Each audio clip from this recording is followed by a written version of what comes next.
Hello everyone, आप सभी का हमारे चैनल पे स्वागत है। तो आज के वीडियो में हम क्लास 10th की जो विज्ञान है चैप्टर नंबर जो 4, ठीक है, इसका पार्ट 2 लेके आए। पार्ट 1 मैंने ऑलरेडी पढ़ा रखा है, इसके लिंक्स मिल जाएंगे डिस्क्रिप्शन पे। तो वीडियो को शेयर कर दो क्योंकि बाद में भूल जाते हो। तो जो आज का टॉपिक हम कवर करने वाले हैं वो टॉपिक यहाँ से स्टार्ट करेंगे, ठीक है। क्या है टॉपिक? संरचनात्मक समयावधि। बाकी ये चैप्टर बहुत इंपॉर्टेंट है, अभी नहीं, फ्यूचर कक्षा 11-12 में भी फिर से ये चीज आएगी। और बीएससी वगैरह अगर आप ले दो तब भी आपको ये सब मिलेगा। तो संरचनात्मक समयावधि क्या होता है? देखो, ऐसा यौगिक जिसका जो आणविक सूत्र है वो समान रहता है।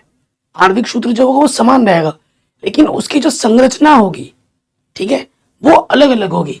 लेकिन संरचना भिन्न भिन्न हो समयावधि कहलाते हैं। जैसे उदाहरण ब्यूटेन की समयावधि। ब्यूटेन जो सूत्र है, देखो इसमें 4 कार्बन है, ठीक है। ब्यूटेन किस समयावधि? ये है हमारा एन ब्यूटेन, ठीक है। और ये हमारा 2 मिथाइल। देखो मिथाइल किसे बोला जाता है? CH3 ग्रुप को मिथाइल कहा जाता है। मिथाइल मैंने इसको बोल दिया। वैसे देखा जाए तो 4 ही है, 1 2 3 4। जितने कार्बन है उतने ही हाइड्रोजन यहाँ पर भी है, जितने कार्बन यहाँ है उतने ही हाइड्रोजन यहाँ पर है। लेकिन इसका आकार और इसका आकार संरचना में अलग अलग है, ठीक है। लेकिन इसे बोला जा रहा है एन ब्यूटेन, ठीक है, और इसे बोला जा रहा है, देखो ये नंबरिंग करेंगे अगर 1 2 3, तो 2 पे क्या लगा? CH3। CH3 को हम क्या बोलते हैं? मिथाइल। तो 2 मिथाइल। कितने कार्बन है? 1 2 3। प्रोप 3 पे प्रोप होता है, अभी आपको नामकरण भी सिखाऊंगा। तो ये क्या हो गया? प्रोप। और यहाँ पर सारे सिंगल बॉन्ड है तो प्रोपेन हो गया, 2 मिथाइल प्रोपेन, ठीक है। तो कहने का मतलब है ऐसे ही होगा कि जिनका आणविक सूत्र तो समान होता है लेकिन संरचना भिन्न भिन्न होती है, उसे हम संरचनात्मक समयावधि कहते हैं। ये आप उदाहरण में दे सकते हो। आगे बात करें, जो हमारे फंक्शनल ग्रुप होते हैं, प्रक्रियात्मक समूह, जैसे क्लोरीन हो गया, ब्रोमीन हो गया, आई आ जाएगा, हेलोजन ग्रुप कहते हैं। आई का मतलब आयोडो। ये सारे हेलोजन ग्रुप के मेंबर्स हैं, ठीक है। फिर ये आपका एल्डिहाइड ग्रुप का है CHO, ये अल्कोहल ग्रुप का है OH, ये कीटोनिक ग्रुप का है CO। तो ये जितने भी है ये सारे क्या है? फंक्शनल ग्रुप है। फंक्शनल ग्रुप के व्यवहार को दर्शाता है। जैसे आपका ग्रुप है, ठीक है, एक ग्रुप में 5 बंदे हैं और एक ग्रुप में टॉपर है। सारे ऐसा देखा जाएगा कि उस ग्रुप में सारे पढ़ने वाले बच्चे होंगे। 5 बंदे ऐसे सारे मस्ती कर रहे हैं, घूम रहे फिर रहे, तो पता लग जाता है। एक ग्रुप के बंदे को देखोगे ना तो पता लग जाता है भाई ये ग्रुप किस टाइप का होगा। तो ये फंक्शनल जो ग्रुप होते हैं वो उसका प्रकृति डिसाइड करते हैं, ठीक है। कार्बनिक रसायन में किसी अणु में उपस्थित परमाणुओं या बंधों का वह विशिष्ट समूह जो उस कार्बनिक यौगिक के रासायनिक गुणों का निर्धारण करता है प्रक्रियात्मक समूह या फंक्शनल ग्रुप कहलाता है। ये कुछ मैंने आपको उदाहरण दे दिया। अब आगे देखते हैं। उधर भाग जाता है यार, पता नहीं कैसे भाग जाता है उधर। अब जैसे कुछ यौगिकों के जो फंक्शनल ग्रुप है ना वो हमको बताता हूँ। जैसे ये Cl है, Br है, क्लोरो, Br का मतलब ब्रोमो, ठीक है। ये हेलो का मतलब क्या है? हेलोजन ग्रुप के मेंबर है। यहाँ पर आई भी हो सकता है, आइडो। आई का मतलब क्या होता है? आइडो। ये आपके सिलेबस में नहीं है, लेकिन कक्षा 11-12 में आई भी आ जाएगा, आइडो कहते हैं उसको, ठीक है। Cl का मतलब होता है क्लोरो, Br का मतलब होता है ब्रोमो, ठीक है। और ये जो समूह होते हैं ये हाइड्रोजन परमाणु के प्रतिस्थापी समूह होते हैं। कैसे किया जाता है नामकरण वो आपको बताऊंगा। अब देखो ऑक्सीजन की अगर बात करें तो अल्कोहल समूह में आ जाओ, OH अल्कोहलिक समूह है। एल्डिहाइड में आ जाओ CHO। उसके बाद कीटोनिक में C डबल बॉन्ड O, और कार्बोक्सिलिक अम्ल में COOH। ये हमारे फंक्शनल ग्रुप है। ये हमारे क्या है? फंक्शनल ग्रुप है। आगे बढ़ते। अब क्या है ना, नेक्स्ट टॉपिक है समजातीय श्रेणी। ये हर साल आता है एग्जाम में, हर साल आता है। समजातीय श्रेणी क्या होती है? समजातीय श्रेणी यौगिकों की ऐसी श्रेणी को कहते हैं जिनको एक सामान्य सूत्र द्वारा निरूपित किया जा सकता है। और ऐसे सामान्य सूत्रों में प्रायः केवल एक ही प्राचल, जिसे अंग्रेजी में कहते हैं पैरामीटर, होता है, ठीक है। जैसे मैं अगर बात करूं एल्केन, ठीक है, जो भी समजातीय श्रेणी क्या होगा ना, ऐसी श्रेणी जो किसी एक चीज को दर्शाएगी। जैसे एल्केन हो गया, एल्कीन हो गया, एल्काइन हो गया। एल्केन का सामान्य सूत्र क्या होता है? CN H2N+2। अगर इसके मैं उदाहरण बनूं, N की जगह पे 1 रखूं तो क्या आ जाएगा CH4, N की जगह पे 2 रखूं तो ये आ जाएगा C2H6, N की जगह पे 3 रखूं C3H8। ठीक है, अब इसमें कोई फंक्शनल ग्रुप वाला भी प्रॉपर्टी हो सकता है, जैसे OH आ जाए। ठीक है, अगर एक OH यहाँ पर लगाओगे, कोई भी चीज लगाओगे तो वो चीज उस रूप में आ जाएगी। अब एक चीज और भी होती है समझाती श्रेणी में कि लगातार अगर दो समझाती श्रेणी के दो लगातार बदले ना तो इनके बीच में हमेशा CH2 का अंतर होगा। हमेशा कितना होगा? एक कार्बन का अंतर होगा और 2 हाइड्रोजन का अंतर होगा। कोई भी समझाती श्रेणी ले लो, उसमें हमेशा लगातार 2 में CH2 का अंतर जरूर होगा। ठीक है, ये मैंने यहाँ बना के भी दिखा दिया आपको।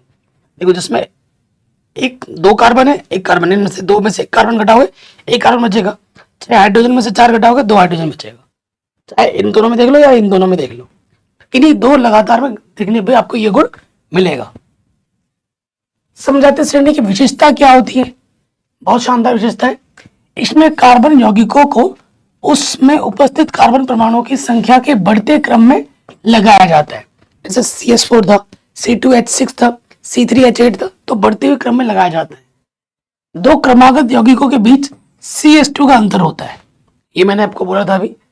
2 क्रमागत यौगिकों के आणविक द्रव्यमान में 14 यूनिट का अंतर होता है। अगर आणविक द्रव्यमान की बात की जाए ना, कितने का अंतर होता है? 14 का अंतर होता है। उसके साथ साथ अगर कोई समझाती श्रेणी है, अगर आपको पता है कि भाई ये समझाती श्रेणी है, तो उस समझाती श्रेणी को देख के हम उसका पूरा व्यवहार पता कर सकते हैं कि ये किस व्यवहार का होगा, किस तरीके का होगा। ठीक, आगे बात करते हैं कार्बनिक यौगिकों का नामांकन। देखो, बेसिकली अगर कक्षा 10 की बात की जाए, ठीक है, तो बिल्कुल बेसिक नामांकन है। जो स्टैंडर्ड IUPAC नामांकन जो स्टार्ट होगा ना, वो कक्षा 11-12 में आपको देखने को मिलेगा। ठीक है, लेकिन ये भी देखा गया है कि यूपी बोर्ड में ना थोड़ा एडवांस में भी आ जाता है, तो वो मैं आपको अलग से वीडियो बनाऊंगा इस टॉपिक पर, नामांकन के टॉपिक पर एक अलग से वीडियो बनाऊंगा जो करीब करीब 1 से 1.5 घंटे की होगी। ठीक है, तो उसको जरूर देखना। इस वीडियो में आपको बेसिक आइडिया लग जाएगा कि कैसे होता है। अगर कैसे होता है ये पता लग गया तो आने वाला जो वीडियो होगा वो उसमें आप चुटकियों में सीख जाओगे। ठीक है, ये मेरा कहने का मतलब है। तो नामांकन क्या होता है वो मैं आपको बताता हूँ। IUPAC बोलते हैं, इसका फॉर्मूला क्या होता है कई बच्चों को पता भी नहीं है। आई का मतलब होता है इंटरनेशनल, यू का मतलब होता है यूनियन ऑफ, पी का मतलब होता है प्योर, ए का मतलब एंड, ठीक है, एंड अप्लाइड, सी का मतलब होता है केमिस्ट्री। ये होता है इसका पूरा फुल फॉर्म। क्या पता कोई आपसे पूछ ले, बता IUPAC का नाम बता, तो बड़ा बोल रहा है ना IUPAC फुल फॉर्म बता दे, तो आप उसे ये बता सकते। ठीक है, याद होना चाहिए वैसे सबको। नामांकन की अगर बात की जाए तो सबसे पहली जो बेसिक चीज आती है वो ये टेबल है। ये टेबल है आपके सिलेबस में, नंबरिंग जो है वो 6 तक सिलेबस में है, लेकिन जब कक्षा 11-12 में जाओगे तो 10 तक आ जाएगा। ठीक है, अगर कार्बन परमाणुओं की संख्या, देखो नामांकन जब भी होगी ना, सबसे पहले हम क्या देखते हैं कि उसमें कितने कार्बन है, सी कितने हैं उसमें। ठीक है, सी कितने हैं, तो अगर एक कार्बन होगा तो हम मैथ बोलते हैं। क्या बोलते हैं? मैथ। अगर 2 कार्बन होगा, जैसे ये 2 कार्बन है, तो एथ कहते हैं। ठीक है, अगर 3 कार्बन होगा, 1 2 3, तो उसे हम प्रोप कहेंगे। अगर 4 कार्बन होगा, 1 2 3 4, तो उसे हम ब्यूट कहेंगे। यहाँ पेंट लिखा हुआ है, आगे पीछे कर दिया होगा आई थिंक, हाँ, उसे ना ब्यूट कहेंगे, ब्यूट। ठीक, अगर 5 कार्बन रहता है, 1 2 3 4 5, तो उसे पेंट कहते हैं। उसे क्या कहते हैं? पेंट, पेंट कहेंगे। अगर 6 कार्बन रहेगा, 1 2 3 4 5 6, तो उसे हम हेक्स कहते हैं। ठीक है, 7 कार्बन पे हेप्ट, 8 पे ऑक्ट, 9 पे नॉन और 10 पे डेक कहते हैं। ये आपके सिलेबस में नहीं है 7 से, आपके सिलेबस में 6 तक ही आएगा ज्यादा से ज्यादा। ठीक है, तो रट लीजिए, ये रटना है, समझने वाला कोई चीज ही नहीं है। ठीक है, अगर कार्बन 1 रहेगा तो मैथ, 2 रहेगा तो एथ, 3 रहेगा तो, जैसे नंबरिंग है, गिनती सीखते हो, पहाड़ी सीखते हो, रटते हो ना, तो ये भी रटना है। अगर ये आएगा तभी तो आगे की चीजें पता चल पाएंगी, सीख पाओगे। 1 कार्बन पे मैथ होता है, 2 कार्बन पे एथ होता है, 3 पे प्रोप, 4 पे ब्यूट, 5 पे पेंट, 6 पे हेक्स, शायद तक याद करने हैं बस। 2-4 बार पढ़ोगे, 5-10 बार कॉपी में लिखोगे, ऑटोमेटिकली याद हो जाएगा। ज़्यादा टेंशन की लेने की बात है नहीं। अब उसके बाद क्या होता है, उसके बाद हम देखते हैं समूह। उसके बाद हम क्या देखते हैं, समूह। कि कार्बन तो देख लिया, कार्बन के बाद क्या होता है, जब भी नामांकन आएगा ना तो समूह जरूर होगा। और समूह में दो तरीके की चीजें आएंगी, एक होता है अनुलग्न, एक होता है पूर्व लग्न। नाम पूर्व का लग्न का मतलब नाम से पहले जो लगाना है, और अनुलग्न का मतलब नाम के बाद में जो लगाना है। ठीक है, प्रक्रियात्मक समूह की उपस्थिति देखी जाएगी। उसके बाद उसके हिसाब से पूर्व लग्न या फिर अनुलग्न जो लगेगा वो लगाना होता है। वो कैसे लगता है वो अभी आपको आगे मैं सब सिखाऊंगा, डोंट वरी। यदि प्रक्रियात्मक समूह का नाम अनुलग्न के आधार पर दिया जाना हो, यदि प्रक्रियात्मक समूह के अनुलग्न का स्वर A E I O U से प्रारंभ होता हो तो कार्बन श्रृंखला के नाम से अंत का ई हटाकर उसमें अनुलग्न लगा दिया जाता है। ठीक है, कैसे किया जाता है वो बता दूंगा। ये रटने वाला कोई सिस्टम नहीं है कि सर ये रटना पड़ेगा क्या, ये चीज नियम याद करना पड़ेगा, नहीं नहीं, याद करने की जरूरत नहीं है। अभी आपको एकदम मक्खनी तरह सिखा दूंगा। चलिए आगे बढ़ते हैं। सो ये अनुलग्न पूर्व लग्न का सिस्टम क्या है ये देख लो। यहां से मैं पहले बार बार बोल रहा हूं, यहां पर मैं आपको बेसिक सिखा रहा हूं। ठीक है, एडवांस लेवल के लिए इस टॉपिक पे सेपरेट एक अलग वीडियो आएगी। ठीक है, अलग वीडियो आएगी, ये मैं पहले बता रहा हूं। देखो, यौगिक अगर हेलो एल्केन है, हेलो एल्केन में जो होता है वो पूर्व लग्न होता है। कैसा लगना होता है, पूर्व लग्न। पूर्व लग्न का मतलब नाम से पहले लगाया जाएगा, जैसे क्लोरो, ब्रोमो। ठीक है, जैसे यहां देखिए मैं इसका नाम डिसाइड करता हूं, ये क्लोरोप्रोपेन है। कैसे है क्लोरोप्रोपेन वो मैं आपको बता दूं। सबसे पहले देखो कितने कार्बन है, 1 2 3। कैसे लिखा गया क्लोरोप्रोपेन वो मैं बता रहा हूं। 3 कार्बन पे क्या होता है, प्रोप। ठीक है, 3 कार्बन पे क्या होता है, प्रोप। उसके बाद यहां क्या लगा है, Cl भैया। Cl का मतलब क्लोरो। ठीक है, Cl होगा, Br होगा, तो वो क्या है, पूर्व लग्न है। पूर्व लग्न में नाम से पहले लगेगा। Cl का मतलब ब्रोमो, तो नाम से पहले क्या लगेगा भैया, ब्रोमो। लगाओ ब्रोमो, ब्रोमो प्लस प्रोप। और फिर क्या देखो, सारे सिंगल बॉन्ड है एक। ठीक है, सिंगल बॉन्ड जब जब होगा नाम के बाद में इन लगता है। क्या लगता है, इन। अगर आप भैया बोलते सर भैया अगर डबल बॉन्ड होता तो क्या होता, देखो अगर डबल बॉन्ड लगता तो नाम के बाद में, ट्रिपल बॉन्ड लगता तो नाम के बाद में आइन लगता है, और अगर डबल बॉन्ड होता तो नाम के बाद में इन लगता है। ठीक है, अगर यहाँ डबल बॉन्ड होता तो मैं एन की जगह क्या लिखता, इन लिखता, तो फिर क्या होता, ब्रोमो प्रोपीन होता। अगर यहाँ पर डबल बॉन्ड कहीं पे भी होता, लेकिन सारे क्या है, सिंगल बॉन्ड है। सबसे पहले क्या देखना, कार्बन कितने, 1 2 3। 3 कार्बन पे क्या होगा भैया, प्रोप होगा। फिर मेरा फंक्शनल ग्रुप क्या लगा, Cl। Cl का मतलब क्लोरो, नाम से पहले लगेगा, पहले लगा दिया ब्रोमो। फिर देखेंगे कितने सिंगल बॉन्ड है, डबल बॉन्ड है, ट्रिपल बॉन्ड क्या है, सारे सिंगल बॉन्ड है। सिंगल बॉन्ड होने पे नाम के बाद में क्या लगता है, एन। लगा दिया एन, तो ये ब्रोमोप्रोपेन नाम। अच्छा यार क्लोरो था, मैं ब्रोमो कर रहा हूँ यार। ठीक है, लिखना यहाँ क्लोरो था, चलो मैं दूसरा वाला हो गया क्लोरो। ठीक है, क्लोरोप्रोपेन। ठीक है, ये चीज हो गई। अब इसमें आ जाओ, फिर से ये वाला देखो कितने कार्बन है, 1 2 3। ठीक है, सारे 3 का ही दे रखा है आपके एनसीईआरटी में, वही ले रखे मैं बता रहा हूँ। 3 कार्बन है, 3 कार्बन पे क्या होता है, प्रोप। क्या लगा है, Br। पूर्व लग्न ब्रोमो, सिंगल बॉन्ड एन, ब्रोमो प्रोपेन, सिंपल। फिर आ जाओ एल्कोहल में। एल्कोहल अनुलग्न होता है, अनुलग्न का मतलब नाम के बाद में लगता है। ठीक है, और नाम के बाद में क्या लगता है, ऑल लगता है, ऑल। ठीक है, नाम के बाद में क्या लगता है, ऑल लगता है। देखो जैसे इसमें कितने कार्बन है, 1 2 3। 3 कार्बन है, 3 कार्बन पे क्या होता है, प्रोप। और यहां पर क्या है, OH ग्रुप। OH ग्रुप का मतलब नाम के बाद में क्या लगेगा, ऑल। ठीक है, इसमें सिंगल बॉन्ड ये सब नहीं देखा जाता है, तो सारे सिंगल बॉन्ड है ना, तो नाम के बाद में ऑल लग गया, तो प्रोप प्लस ऑल, तो ये क्या होगा, प्रोपेनॉल। ठीक है, उसके बाद आ जाइए एल्डिहाइड ग्रुप में। एल्डिहाइड अनुलग्न होता है, हेलोजन ग्रुप सिर्फ पूर्व लग्न है, बाकी सारे अनुलग्न है, सिंपल सी बात है। तो नाम के बाद में अल लगता है, या ऑल लगता है, अनुलग नाम एल अल लगता है। तो देखो इसमें क्या है, यहाँ है, और देखो डबल बॉन्ड ओ यहाँ लग रहा है, CHO, ठीक है ना, CHO aldehyde group. Aldehyde group में अल लगता है बाद में। कितने कार्बन है, 1 2 3, 3 कार्बन पे क्या होता है, प्रोप,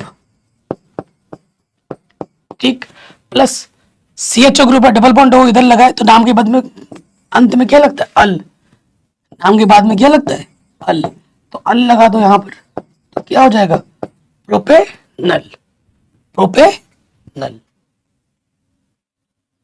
ठीक है।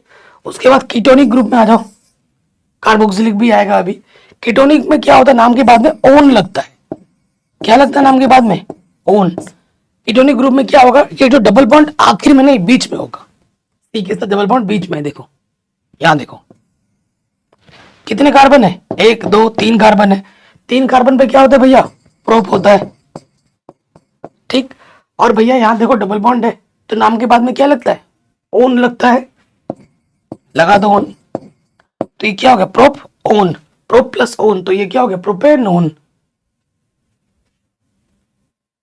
ठीक है। कोई डाउट, कोई दिक्कत नहीं होगी। तो ये बेसिक आइडिया आपको यहां से मिल जाएगा। मैं आपको बार बार चिल्ला के बोल रहा हूँ भाई, अगर ये बेसिक ही सीख गए ना, तो जो इसके बाद हम सीखेंगे एडवांस में, वो आपके माइंड में घुसेड़ दूंगा एकदम मक्खन की तरह, ठीक है, सो टेंशन नहीं लेने का। उसके बाद आ जाओ कार्बोक्सिलिक अम्ल में। कार्बोक्सिलिक अम्ल का मतलब होता है COOH होगा, बा यहाँ पर देखो COH होगा, ठीक है। और बाद में क्या लगता है, यहाँ तो अंग्रेजी में लिखा ओइक एसिड, यहाँ लगता है ओइक अम्ल, नाम के बाद में क्या लगता है, ओइक अम्ल, एसिड का मतलब अम्ल, ठीक है। कितने कार्बन है, 1 2 3, 3 कार्बन पे क्या होता है भैया, प्रोप, और यहाँ पर COOH है। कई बच्चे सोचेंगे सर OH है और ये O है, तो कीटोनिक ग्रुप है और OL अल्कोहल, नहीं भाई, ये क्या है, C डबल बॉन्ड OH, ये है COOH यानी कि कार्बोक्सिलिक, ठीक है। तो नाम के बाद में क्या जुड़ेगा, ओइक अम्ल,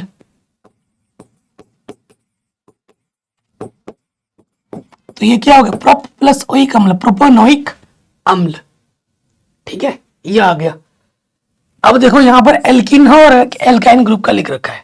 एल्किन में क्या होता है, नाम के बाद में इन जुड़ता है, नाम के बाद में इन जुड़ता है, और मतलब एल्किन का मतलब क्या हो, डबल बॉन्ड के लिए। एल्काइन का मतलब क्या हो, ट्रिपल बॉन्ड के लिए। जब ट्रिपल बॉन्ड होता है तो नाम के बाद में आइन जुड़ता है, क्या जुड़ता है दोस्त, आइन जुड़ता है। देखो यहाँ पर कितने कार्बन है, 1 2 3, 3 कार्बन है, प्रोप, फिर कोई फंक्शनल ग्रुप नहीं है इसमें, कोई भी फंक्शनल ग्रुप नहीं है, बॉन्ड की बात हो रहा है, तो यह कितना बॉन्ड है, डबल बॉन्ड, नाम के बाद में क्या जुड़ेगा, इन, तो प्रोप प्लस इन, तो ये क्या हो जाएगा, प्रोपीन, प्रोप प्लस इन क्या हो गया, प्रोपीन। यहां देखो कितने कार्बन है, 1 2 3 कार्बन है, प्रोप, और यहां कितना ट्रिपल बॉन्ड है, ट्रिपल बॉन्ड पे नाम के बाद में क्या जुड़ता है, आइन, तो ये क्या हो जाएगा, प्रोपाइन। ये बेसिक चीज आप समझ गए हैं ना। अब जो नेक्स्ट वीडियो में अलग से बनाऊंगा ना सेपरेट, उसमें आपको कार्बनिक नंबरिंग सिखाऊंगा, चेन सिखाऊंगा। ये बेसिक तो हमें आता ही आता है, और फिर अलग अलग टाइप के थोड़े सीख लेंगे, तो हमारा ये जो कॉन्सेप्ट है वो पूरा एकदम पक्का हो जाएगा, कोई दिक्कत ही नहीं रहेगी फिर, ठीक है। चलिए, क्योंकि ये चैप्टर अगर मैं उस चीज को यहाँ बनाने लगूँ तो यही वीडियो 2.5-3 घंटे की अलग से बन जाएगी, उसमें आप बोर हो जाओगे, है ना। अब देखिए आगे बढ़ते,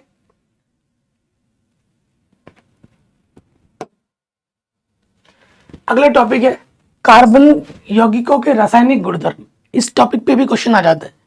पहला टॉपिक क्या है, दहन। अगर कार्बनिक यौगिकों को हम दहन करते हैं तो क्या होता है, दहन का मतलब है जलाना। कार्बनिक यौगिक ऑक्सीजन में जलाने पर कार्बन डाइऑक्साइड क्या देते हैं, कार्बन डाइऑक्साइड तथा जल वाष्प बनाते हैं। इस प्रक्रिया में क्या निकलती है, ऊष्मा एवं प्रकाश निकलते हैं। तो अगर आपसे पूछे कि अगर हम कार्बनिक यौगिकों को जलाते हैं या दहन करते हैं तो क्या होता है, आप बोलोगे कि भाई कार्बन डाइऑक्साइड बनाएगा और भाप रूप में पानी बनाएगा और उसमें ऊष्मा भी निकलेगी, या बोलोगे। उदाहरण जैसे एक कार्बन है, जलाना है, जब भी कोई चीज जल रही होगी ना तो वह ऑक्सीजन जरूर होगा। अगर ऑक्सीजन नहीं है तो वो जलेगी ही नहीं, ठीक है, वो जलेगी ही नहीं, सीधी सी बात है। तो जलाना का मतलब C+O2, तो ये क्या बना, CO2 यानी कि कार्बन डाइऑक्साइड। और क्या निकला, क्या निकला, ऊष्मा एवं प्रकाश। जैसे ये हमारा मीथेन है, मैंने जलाया इसको, जलाना मतलब +O2, तो क्या बनेगा, कार्बन डाइऑक्साइड, पानी, और फिर क्या निकलेगा, ऊष्मा। ठीक है, तो ये दो एग्जाम्पल दे देना। जैसे यहाँ पर मैंने लिया है C2H5, ठीक है, C2H5OH, यानी कि ये है एथिल एल्कोहल, ये मेरा एथिल एल्कोहल है, उसको मैंने जलाया तो कार्बन डाइऑक्साइड बना, पानी बना, और फिर ऊष्मा एवं प्रकाश निकला। तो कुल मिला के अगर हम जलाते हैं तो हमें क्या मिलता है, कार्बन डाइऑक्साइड मिलता है, पानी मिलता है वाष्प के रूप में, और हीट, ऊष्मा जरूर निकलेगी। ठीक, ये है। आगे बढ़ो, नेक्स्ट चीज है ईंधन। देखो हमारे घर में, सबके बाहर घर में रसोई घर है, रसोई घर में सिलेंडर जरूर हुआ है। उस सिलेंडर में कौन सा गैस भरा है, पता है आपको? बताओ जरा कमेंट करके, कौन सा गैस भरा है, कमेंट करो जरा, देखते हूँ किसका आंसर याद है। वे कार्बन यौगिक जिनमें ऊर्जा होती है तथा ऊष्मा एवं प्रकाश के साथ जलते हैं ईंधन कहलाते हैं, और निकली हुई ऊर्जा, ऊष्मा या प्रकाश का प्रयोग विभिन्न उद्देश्यों, जैसे खाना बनाने में, फैक्ट्री में मशीनों को चलाने में प्रयोग करते हैं। ठीक है, यहां मैंने लिखा है ईंधन, फ्लावर नहीं, फायर है। मैं थोड़ा एंटरटेन बनाने की कोशिश करता हूं मैं आप लोगों के लिए। ईंधन क्या बोलता है कि भाई मैं फ्लावर नहीं हूं, मैं फायर हूं। फायर मतलब मैं जलता हूं और जलाता हूं, ठीक है, और उससे तुम क्या करते हो, खाना बनाते हो, फैक्ट्री में मशीनें चलती हैं। देखो ये जो ईंधन है वो कहाँ कहाँ मिलता है, पेट्रोल पंप में मिलता है, ठीक, हमारे सिलेंडर में भी भरा पड़ा है। ईंधन कई प्रकार के होते हैं, ठीक है, ये जो कोयला ये भी एक तरीके का ईंधन ही है। उदाहरण, कोयला, Coke, charcoal, petrol, petroleum, diesel, ये सब ईंधन में आता है। हाँ बताओ, क्या भरा होता है हमारे सिलेंडर में, मीथेन गैस। ठीक है, अगला आता है जीवाश्म ईंधन। जीवाश्म ईंधन क्या होता है, तो इसके बारे में जान लो। जीवाश्म ईंधन कई वर्षों पहले बना प्राकृतिक ईंधन है, बहुत सालों पहले प्रकृति के द्वारा बनाया गया ईंधन है। कैसे, यह लगभग 65 करोड़ वर्ष पूर्व जीवों के जल उच्च दाब और ताप में दबने से बना है। यह ईंधन पेट्रोल, डीजल, घासलेट आदि के रूप में होता है। इसका उपयोग वाहन चलाने में, खाना पकाने में, रोशनी करने आदि में किया जाता है। जैसे कोयला और पेट्रोलियम, ये जो कोयला है, ये जो पेट्रोलियम है, ये जीवाश्म ईंधन है। ये हमेशा नहीं रहने वाले हैं, कुछ टाइम के बाद ये खत्म हो जाएंगे। ठीक है, क्योंकि ये लिमिटेड सोर्स में है, ये चीज फिर से तो दोबारा बन नहीं रही ना, नीचे से उसका हम उपयोग कर रहे हैं देव धड़ाधड़ धड़ाधड़, एक टाइम के बाद ये खत्म हो जाएंगे। इसीलिए आपने देखा होगा आजकल मार्केट में अब ईवी, इलेक्ट्रॉनिक पे जोर दिया जा रहा है, और सोर्सेज, रिसोर्सेज खोजे जा रहे हैं, ताकि उसका अल्टरनेटिव हम ढूंढ रहे हैं, क्योंकि एक टाइम के बाद ये खत्म हो जाने हैं। डीजल हो, पेट्रोल हो, सब कुछ, फिर क्या करोगे ना, इसलिए अब इसे खोजा जा रहा है। अगला है ऑक्सीकरण। ये बहुत इंपॉर्टेंट है चीज है, यहां से बोर्ड एग्जाम में क्वेश्चन आते ही आते हैं। ऑक्सीकरण क्या होता है, ऑक्सीजन के लेने या हाइड्रोजन के देने की प्रक्रिया को ऑक्सीकरण कहते हैं।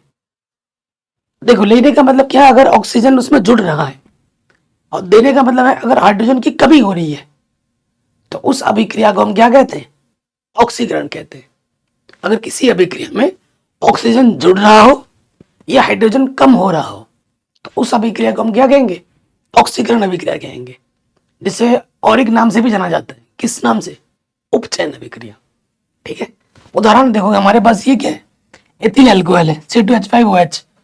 हमने इसको क्षारीय KMnO4 की उपस्थिति में थोड़ा हीट किया, ठीक है, और या तो ये करो क्षारीय KMnO4 होगा और थोड़ा आपको हीट करना है, या फिर अम्लीकृत K2Cr2O7 और थोड़ा हीट करो तो आपको क्या मिलेगा, CH3COH। मेथिल ये क्या होता है, देखो COH, ये आपका क्या मिलेगा, एथिल एल्कोहल मिलेगा, एथेनोइक अम्ल मिलेगा, एथिल एल्कोहल बोलो सॉरी, हमारा क्या मिलेगा, एथेनोइक अम्ल मिलेगा। फिर देखो कुछ पदार्थों में अन्य पदार्थों को ऑक्सीजन देने की क्षमता होती है, इन पदार्थों को ऑक्सीकारक भी कहा जाता है। जैसे क्षारीय पोटेशियम परमैंगनेट या अम्लीकृत पोटेशियम डाइक्रोमेट। ठीक है, ये इसके उदाहरण हो जाएंगे। मैंने सभी चीजों को सिंपल में रखा है, आप सीखिए।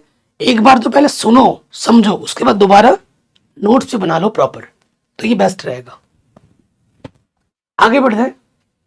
संकलन अभिक्रिया, ये मोस्ट इंपॉर्टेंट है, हर साल बोर्ड एग्जाम में आता है, हर साल आता है बोर्ड एग्जाम में।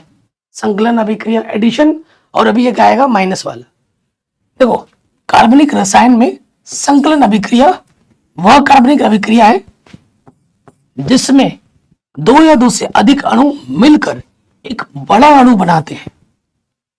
ठीक है, क्या होता है, दो या दो से अधिक अणु मिलकर एक बड़ा अणु जब बनाते हैं तो उसको हम कहते हैं संकलन अभिक्रिया। संकलन का मतलब जुड़न। ठीक है, उसे हम कहते हैं। उत्प्रेरक हो, उत्प्रेरक क्या होते हैं? देखो, उत्प्रेरक क्या होता है, अभिक्रिया में जैसे ही उसको लाया जाता है तो वो क्या करता है, उसकी स्पीड या तो बढ़ा देगा या घटा देगा। ठीक है, आपने देखा होगा कि टीम है, टीम में जब अच्छा कोच आता है तो टीम की परफॉर्मेंस बढ़ जाती है, अगर टीम में घटिया कोच आ जाएगा तो परफॉर्मेंस गिर जाती है। ऐसा हुआ है हमारे इंडियन टीम के साथ, बताओ, हुआ है। जब ग्रेग चैपल आया था इंडिया में तो सबकी परफॉर्मेंस गिर गई थी, इंडिया की टीम भी पूरी बेकार परफॉर्म कर रही थी। लेकिन उसके बाद जब दूसरे कोच आए थे, उसका नाम मैं अभी याद नहीं आ रहा है, तो उनके आने से टीम की परफॉर्मेंस भी अच्छी हो गई। ठीक है, तो वो कौन थे, वो उत्प्रेरक थे। उत्प्रेरक क्या करते कि भाई तुझे आके कोई एक, जैसे तुम हो, तुम सपोज करो कोई हो, तुम्हारी एक गर्लफ्रेंड बनती है, वो तुम्हें आगे अच्छा अच्छा मोटिवेट करते हैं, भाई ये करो ये करो ये करो, तो तुम अच्छा करने के लिए मोटिवेट हो गए। और तुम्हारी एक ऐसी गर्लफ्रेंड बनती है जो तुम्हें गलत रास्ता दिखा रही है, अरे रहने दो, इधर मत जाओ उधर मत जाओ, हाँ ये मत करो वो मत करो, चलो इधर घूमने चलते हैं उधर चलते हैं, तो वो तुम्हें लेके डूब रही है, तुम्हें बर्बाद कर रही है, तो वो उत्प्रेरक है। ठीक है, इनसे बच के रहना है। तो उत्प्रेरक दो प्रकार के होते हैं। उत्प्रेरकों की उपस्थिति में असंतृप्त हाइड्रोकार्बन हाइड्रोजन से जुड़कर संतृप्त हाइड्रोकार्बन देते हैं। देखो, उत्प्रेरक वे पदार्थ हैं जिनके कारण अभिक्रिया की दर बढ़ जाती है और जो अभिक्रिया को प्रभावित नहीं करते हैं, जैसे पैलेडियम या फिर निकिल। ठीक है, ये हमारे पास देखो कार्बन है, इसके साथ आर जुड़ा है। ठीक है, ये निकिल उत्प्रेरक H2 की प्रेजेंस में अभिक्रिया करके ये बना देगा। ठीक है, देखो ये दो थे, दो कार्बन दो आर थे, और यहां पर देखो वो चीज है, दो कार्बन और चार आर है, उसके साथ दो हाइड्रोजन भी आ गए। ठीक है, तो बड़ा बन गया संकलन अभिक्रिया। नोट, आपने देखा होगा कि कुछ विज्ञापनों में कहा जाता है कि वनस्पति तेल स्वास्थ्यवर्धक होते हैं, पर ये क्या सच है? ठीक है, क्या ये सच है? नहीं, ये झूठ बोल रहे हैं। क्या होता है, नहीं झूठ बोल रहा है, ये मेम आपने बहुत सुना होगा, ये फैक्ट है, ये रियल लाइफ में भी देखा गया है कि आजकल के मॉडर्न चीजों में आपको बड़ा चढ़ा के ऐड मिलेंगे कि वनस्पति तेल हमारे लिए हानिकारक नहीं है, बहुत ही फायदेमंद है, जबकि इसका उल्टा है, इसका उल्टा है। ठीक है, वनस्पति तेल हमारे स्वास्थ्य के लिए बहुत ज्यादा हानिकारक है, स्पेशली हमारे हार्ट के लिए। ठीक है, आजकल के माहौल में आपको खुद की केयर करनी होगी, क्योंकि बहुत ही मिलावटी सामान आ रहे हैं मार्केट में, तो ध्यान रखना होगा।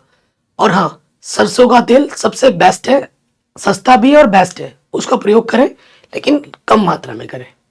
और एक चीज, आप, मैं इसका एक उदाहरण देना चाहता हूँ, सौरव गांगुली। ठीक है, वो किस कंपनी का नाम नहीं लूंगा, किसी कंपनी का प्रमोट कर रहे थे कि बहुत अच्छा है बहुत अच्छा है, उन्हीं को ही हार्ट अटैक आ गया था।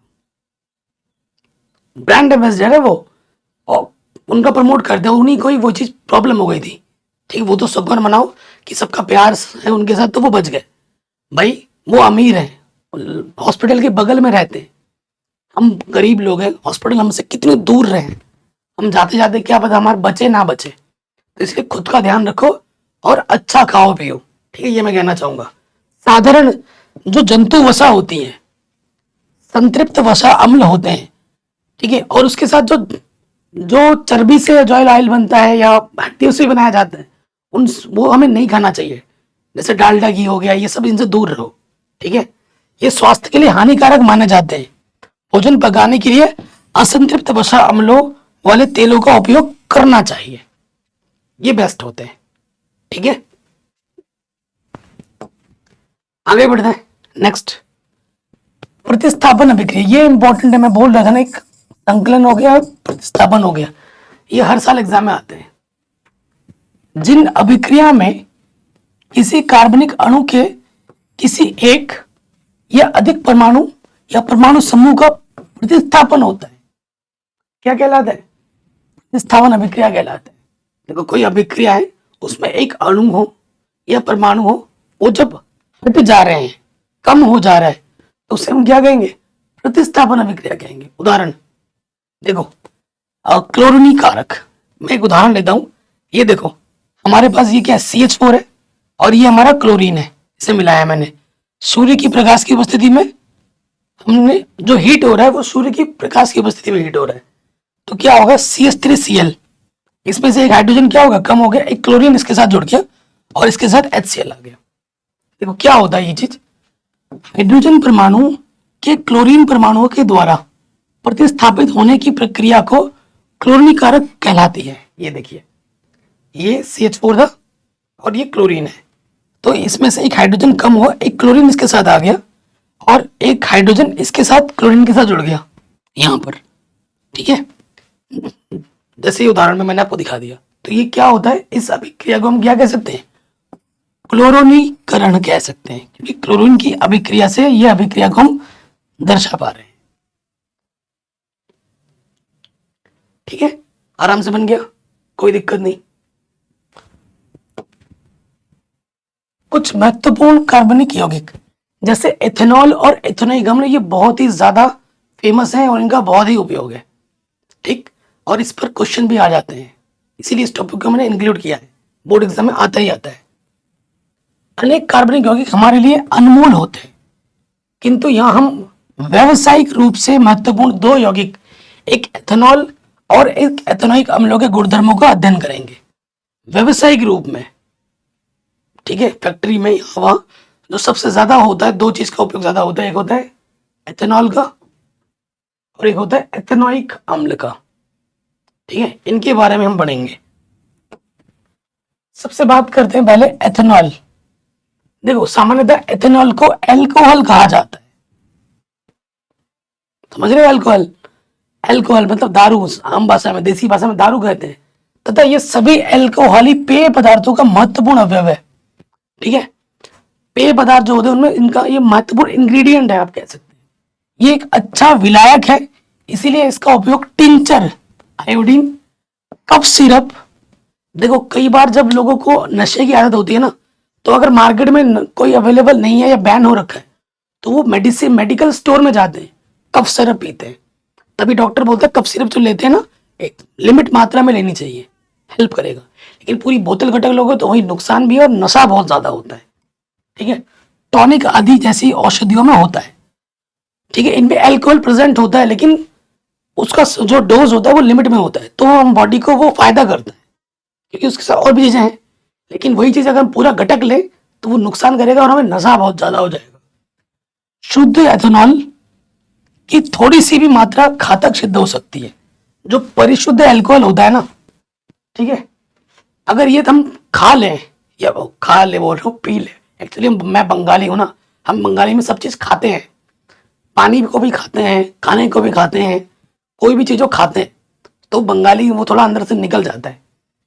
शुद्ध एथेनॉल की थोड़ी सी भी मात्रा घातक सिद्ध हो सकती है। ठीक है, थोड़ा सा अगर पी लेना तो खत्म हो जाओगे, तो ये कभी शुद्ध नहीं पीना चाहिए। एथेनॉल के कुछ गुणधर्म बताइए। कमरे के ताप पर यह द्रव अवस्था में रहती है, जैसे पानी। सामान्य नाम इसका अल्कोहल है और इसका जो अणुसूत्र होता है C2H6O6 होता है। C2H6 एथेनॉल है ना, ठीक है, ये होता है। संरचनात्मक सूत्र क्या होता है? C2H5 होगा यहां पर। ठीक है, C2H5OH होगा। संरचनात्मक सूत्र यह हो गया CH3CH2COH। ठीक है, इसका अगर लिखेंगे,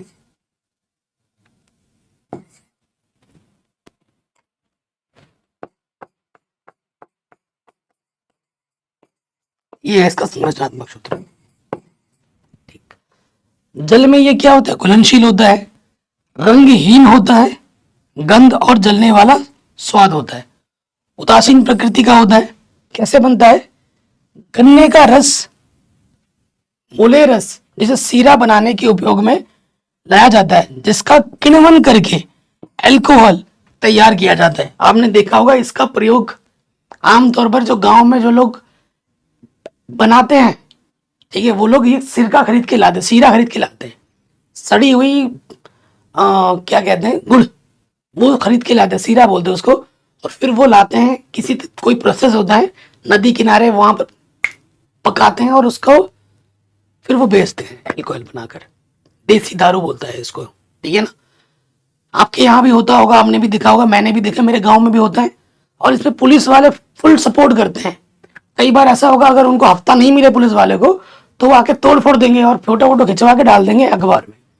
अगर उसको हफ्ता टाइम से मिल रहा है उनको, तो वो वहां पर रेड वेड नहीं मारेंगे। भाई ये क्या नियम है, ठीक है, ये चीज है। मैंने अपने गाँव में देखा है, इधर देखा उधर देखा है, खुलेआम बिक रहा है, खुलेआम बिक रहा है, ठीक है। पता नहीं क्या सिस्टम है, ये चीज पता नहीं कब कम होगी। अगर देखो सीधी सी बात है, जब बनाने वाले, देखो पीने वाले तो दोषी हैं ही हैं, उनको तो तुमने लत लगा दी है बेचारे, अब क्या करे। अब जब उसको मिलेगी ही नहीं तो पिएगा कहाँ से, है कि नहीं? हम इस बात को सपोर्ट करते हो कि नहीं? अगर बंदे को मिलेगा ही नहीं तो वो पिएगा कैसे? खुद तो घर पर नहीं बना सकते ना ऐसा करके, कितने लोग ही बना लेंगे ऐसे करके। तो जब बनेगा ही नहीं तो खरीदेगा कौन, पिएगा कौन? तो वो चीज समझनी चाहिए लोगों को, बट ऐसा नहीं होता। अब आते हैं एथेनॉल के कुछ रासायनिक गुणधर्म पर। जैसे सोडियम के साथ अभिक्रिया की जाए एथेनॉल की, तो क्या होगा? ये हमारा एथेनॉल है, ठीक है, C2H5OH, और ये हमारा सोडियम है, दो मूल्य हमने ले लिए। तो क्या बनेगा? ये बनेगा, क्या बनता है? अल्कोहल सोडियम से अभिक्रिया करके हाइड्रोजन गैस बनाता है। ये हमारा हाइड्रोजन गैस है। और इसमें नया उत्पादन क्या बनता है? नया उत्पाद सोडियम एथोक्साइड बनता है। ये हमारा क्या है? Sodium ethoxide. जब हम एथेनॉल को सोडियम के साथ अभिक्रिया करते हैं तो हाइड्रोजन गैस मुक्त होती है और सोडियम एथोक्साइड बनता है। सिंपल, ठीक है। यह बोल देंगे हाइड्रोजन गैस की उपस्थिति से एथेनॉल की जांच इस अभिक्रिया द्वारा की जा सकती है। आगे बढ़ते, नेक्स्ट, निर्जलीकरण। ठीक है, निर्जलीकरण क्या होता है? 443 केल्विन ताप पर एथेनॉल को सल्फ्यूरिक अम्ल की अधिक मात्रा के साथ गर्म करने पर एथेनॉल का निर्जलीकरण होकर क्या बनता है? एथीन बनता है। ये हमारा क्या है? ये हमारा एल्कोहल मतलब एथेनॉल है। ये मेरा क्या है? एथेनॉल होगा भाई, एथेनॉल, ठीक है, एथेनॉल है। ये मेरा सांद्र सल्फ्यूरिक अम्ल की उपस्थिति, मैंने इसको क्या किया? गर्म किया, तो ये मेरा क्या बन जाएगा? एथीन। और थोड़ा सा वाष्प निकलेगा, पानी निकलेगा, ठीक है। तो 473 जो गर्म हम करते हैं कितने केल्विन पर? 443 केल्विन पर सांद्र सल्फ्यूरिक अम्ल की उपस्थिति में जब हम एथेनॉल को गर्म करेंगे तो हमें एथीन मिलेगा और पानी और अलग से मिलेगा। ये आप बोल दोगे, ठीक है, कोई दिक्कत नहीं। अब एथेनोइक अम्ल के गुणधर्म जान लेते हैं। ये रंगहीन होता है, स्वाद में खट्टा होता है और सिरके जैसी इसमें से गंध आती है। इसका जो सामान्य नाम है वो है एसिटिक अम्ल। इसका सामान्य नाम क्या है? एसिटिक अम्ल। 3 से 4% विलयन को सिरका कहा जाता है, ठीक है। 3 से 4% विलयन लोगे तो उसको हम क्या कहते हैं? सिरका कहते हैं, ठीक है। शुद्ध एथेनोइक अम्ल का गलनांक जो होता है वो 290 केल्विन होता है। यहां से छोटे छोटे जो ऑब्जेक्टिव क्वेश्चन है ना वो बन सकते हैं, ठीक है, ध्यान रखिएगा। यह ठंडी जलवायु में जम जाता है। अगर ठंडे माहौल होगा ना तो ये जम जाएगा। इस कारण इसे ग्लेशियल एसिडिक अम्ल कहते हैं, ठीक है, क्योंकि ये जम जाता है, तभी इसका नाम क्या है? ग्लेशियल एसिडिक अम्ल है। एथेनोइक अम्ल के रासायनिक गुणधर्म जैसे एस्टरीकरण मोस्ट इंपॉर्टेंट है और हर साल एग्जाम में आता है, हर साल एग्जाम में आता है एस्टरीकरण, ठीक है। वो क्या बोलते हैं? टिप्पणी कीजिए, टिप्पणी कीजिए, 3-4 आ जाते हैं, उपचयन अपचयन ऐसे स्टेप आ जाते हैं। एस्टरीकरण उनके बारे में लिखना होता है। तो एस्टरीकरण क्या होता है? एथेनोइक अम्ल वह एल्कोहल से, किससे? एथेनोइक अम्ल और अल्कोहल से किसी अम्ल उत्प्रेरक की उपस्थिति में जो अभिक्रिया करके एस्टर बनता है उसे हम एस्टरीकरण कहते हैं। फिर से बोल रहा हूं, एथेनोइक अम्ल और अल्कोहल से किसी अम्ल उत्प्रेरक की उपस्थिति में अभिक्रिया करके जो एस्टर बनता है उस अभिक्रिया को हम एस्टरीकरण कहते हैं। नाम से ही स्पष्ट है, एस्टरीकरण मतलब एस्टर बनाना। ठीक है, देखो ये हमारा क्या है, एथेनोइक अम्ल है CH3COH, ठीक है, और ये हमारा एथेनॉल है। एथेनोइक अम्ल में हमने एथेनॉल मिला दिया और कोई अम्ल ले लिया, उसकी प्रेजेंस है और अभिक्रिया हो रही है, तो ये हमारा क्या बनेगा, एस्टर बनेगा। एस्टर का सूत्र क्या होता है, CH3CO CH2CH3, और क्या बनेगा, थोड़ा सा पानी बनेगा। तो ये जो रिएक्शन है इसको लिख के याद करना। सिर्फ आप सोचोगे सिर्फ मैं इतना लिख दूंगा और मुझे पूरे नंबर मिल जाएंगे, भाई गलती है, गलतफहमी मत रहना। केमिस्ट्री में, ठीक है, विज्ञान में अगर कोई परिभाषा लिख रहे हो तो उसके नीचे उसका उदाहरण, उसकी रिएक्शन लिखनी बहुत जरूरी है। नहीं लिखोगे 2 नंबर का है तो 1 नंबर मिलेगा। आप बोलोगे मैं तो पूरा करके आया हूँ, इसमें तो बोला नहीं है कि सर है, सिर्फ किसे कहते हैं बोला है, मैंने तो लिख दिया किसे कहते हैं। वो आधी चीज हुई। किसे कहते हैं हमेशा रिएक्शन जरूर देना है, अभिक्रिया क्या है वो जरूर देना है केमिस्ट्री में। नहीं दोगे आधा नंबर मिलेगा। और क्या, एस्टर का प्रयोग इत्र बनाने में, जो सेंट मारते हैं ना, क्या चल रहा है, फॉग चल रहा है, तो इन सब में क्या होता है, इन्हें इत्र कहते हैं, ठीक है ना।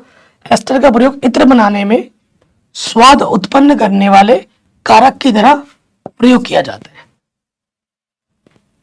ठीक है, ये इसका सबसे बड़ा प्रयोग है, ये इसका सबसे बड़ा उपयोग है। आ सकता है कि एस्टरीकरण किसे कहते हैं समझाइए और इसका एक उपयोग लिखिए, तो ये होगा। आगे बढ़ते हैं, साबुनीकरण क्या होता है, व्हाट इज साबुनीकरण। देखो, एस्टर अम्ल या क्षारक की उपस्थिति में अभिक्रिया करके फिर से अल्कोहल तथा कार्बोक्सिलिक अम्ल बनाते हैं। इस अभिक्रिया को साबुनीकरण कहते हैं क्योंकि इससे साबुन तैयार किया जाता है। ठीक है, किससे, देखो, एस्टर अम्ल या क्षारक की उपस्थिति में अभिक्रिया करके फिर से अल्कोहल या कार्बोक्सिलिक अम्ल बनाते हैं और इस अभिक्रिया को साबुनीकरण कहते हैं क्योंकि इसी अभिक्रिया के द्वारा साबुन बनता है। ठीक है, देखो ये क्या है, हमारा एस्टर है, इधर CH3, इधर COO, इधर C2H5, ये एस्टर है हमारा। ठीक है, हमारा क्या है, किसकी उपस्थिति में, क्षारक की उपस्थिति में, ये हमारा क्या क्षारक है, सोडियम हाइड्रोक्साइड NaOH। ठीक है, तो फिर क्या बनता है, हमारा अल्कोहल बनता है। ये मेरा क्या, C2H5 अल्कोहल है और ये मेरा CH3COH है, ये कार्बोक्सिलिक अम्ल है। एथेनॉल और कार्बोक्सिलिक अम्ल फिर से बना है, तो इस अभिक्रिया को हम क्या कहते हैं, साबुनीकरण कहते हैं, साबुनीकरण कहते हैं।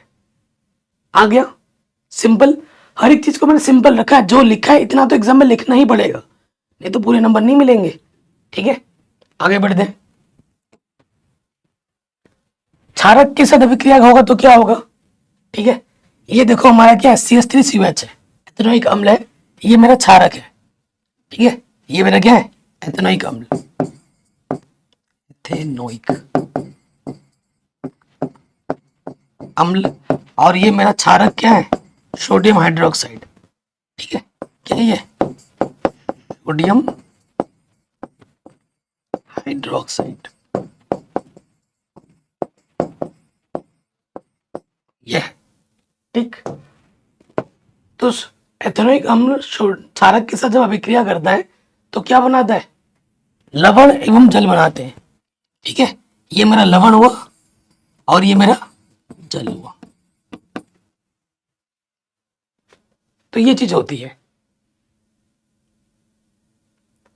फिर अगला है कार्बोनेट तथा हाइड्रोजन कार्बोनेट के साथ अभिक्रिया। देखो, जब एथेनोइक अम्ल है ना, एथेनोइक अम्ल कार्बोनेट या हाइड्रोजन कार्बोनेट के साथ अभिक्रिया करके क्या बनाते हैं, लवण, कार्बन डाइऑक्साइड और जल बनाते हैं। ठीक है, और जो लवण बनता है उसे हम क्या कहते हैं, सोडियम एसीटेट कहते हैं। क्या कहते हैं, सोडियम एसीटेट। देखो ये मेरा क्या है, ये मेरा क्या है, एथेनोइक अम्ल, और ये मेरा क्या है, Na2CO3। ठीक है, हाइड्रोजन कार्बोनेट। देखो ये हाइड्रोजन कार्बोनेट हुआ और ये मेरा सोडियम कार्बोनेट हुआ। ठीक, तो ये क्या बनाएंगे, दोनों ही स्थिति में ये बनाएंगे सोडियम एसिटेट, पानी बनाएगा और कार्बन डाइऑक्साइड बनाएगा। पहला वाला हमारा क्या था, ये मेरा था सोडियम कार्बोनेट और ये मेरा है सोडियम हाइड्रोजन कार्बोनेट। दोनों स्थिति में क्या बन रहा है, दोनों स्थिति में सोडियम एसिटेट बन रहा है। ये हमारा सोडियम एसिटेट है, ये मेरा पानी है और ये मेरा कार्बन डाइऑक्साइड है। ये लिखोगे और ये रिएक्शन भी देनी है, मैं बार बार बोल रहा हूँ, ये रिएक्शन नहीं दोगे तो नंबर नहीं मिलेंगे। ठीक है, ये ज्यादा जरूरी है। रिएक्शन याद करके आप परिभाषा लिख सकते हो, लेकिन अगर परिभाषा याद है तो रिएक्शन भी याद होना चाहिए। याद तभी होगा जो आप लिख लिख के याद करोगे। मुंह से 10 बार बोलो, 50 बार बोलो, भूल जाओगे। कॉपी में 5-10 बार लिखोगे, ऑटोमेटिकली दिमाग में छप जाएगा, आपका कॉपी में पेन ही अपने आप चलने लगेगा। अगला टॉपिक है साबुन और अपमार्जक। ठीक है, साबुन की क्रियाविधि हर साल एग्जाम में आ जाता है, वो भी हम पढ़ेंगे अभी। देखो साबुन क्या होता है, साबुन लंबी श्रृंखला वाले क्या होते हैं, कार्बोक्सिलिक अम्लों के सोडियम पोटेशियम लवण होते हैं। उदाहरण ये C17H35CONA। इतनी लंबी श्रृंखला, C17, बाप रे, मैं तो आपको 6 तक सिखा रखा हूं ना। C17, कार्बन 17 बार है, हाइड्रोजन 35 बार है, COONA। ठीक है, तो ये लंबी श्रृंखला होती है किसकी, श्रृंखला, साबुन लंबी श्रृंखला वाले कार्बोक्सिलिक अम्ल के सोडियम पोटेशियम लवण होते हैं। साबुन केवल कोमल जल में सफाई करते हैं। देखो साबुन हर किसी के घर में है। साबुन से अगर तुम्हें कपड़ा धोना है तो अगर घर का पानी आ रहा है तो कपड़ा साफ हो जाएगा आराम से। लेकिन तुम वही साबुन ले जाओ तुम नदी में, नदी का जो पानी है उससे धो, साफ नहीं होगा। ठीक है, वहां तुम क्या इस्तेमाल करते हैं, वहां इस्तेमाल करते हैं डिटर्जेंट, अपमार्जक। तो जो धोबी सफाई करता है यूं वो डिटर्जेंट से सफाई करता है, साबुन से कभी सफाई नहीं करता वो। अपमार्जक लंबी श्रृंखला वाले कार्बोक्सिलिक अम्लों के अमोनियम या सल्फेट लवण होते हैं। वहां पर सोडियम के लवण थे, ये अमोनियम या सल्फेट के लवण होते हैं। कौन, अपमार्जक, जिसे अंग्रेजी में डिटर्जेंट कहते हैं। ठीक है, अपमार्जक कठोर व कोमल जल दोनों में सफाई करते हैं। वसा अम्लों के ग्लिसरॉल एस्टर को जलीय सोडियम हाइड्रोक्साइड के साथ गर्म करने पर साबुन का निर्माण होता है। इस अभिक्रिया को साबुनीकरण कहते हैं। ठीक है, ये हमारा वसा है, ये सोडियम हाइड्रोक्साइड है। ठीक है, ग्लिसरॉल की उपस्थिति में हम जब करेंगे तो साबुन बनेगा। ठीक है, ये रिएक्शन आप लिख लोगे। देखो साबुन की अणु संरचना कैसी होती है। ठीक है, ये जल विरागी शिरा है और एक जल रागी शिरा होता है। लंबी श्रृंखला वाले होते हैं ना, तो ये क्या होता है, साबुन के अणु ऐसे होते हैं जिनके दोनों सिरों के विभिन्न गुणधर्म होते हैं। जैसे ही मेरे हाथ, इसको मैं फैला दिया, इसका अलग गुणधर्म है और इसका अलग गुणधर्म है। ठीक है, ये होगा जल विरागी शिरा, ये वाला, और ये होगा जल रागी शिरा। एक को जल पसंद है और एक को नहीं। तो देखो जल में विलय एक सिरे को जल रागी कहते हैं।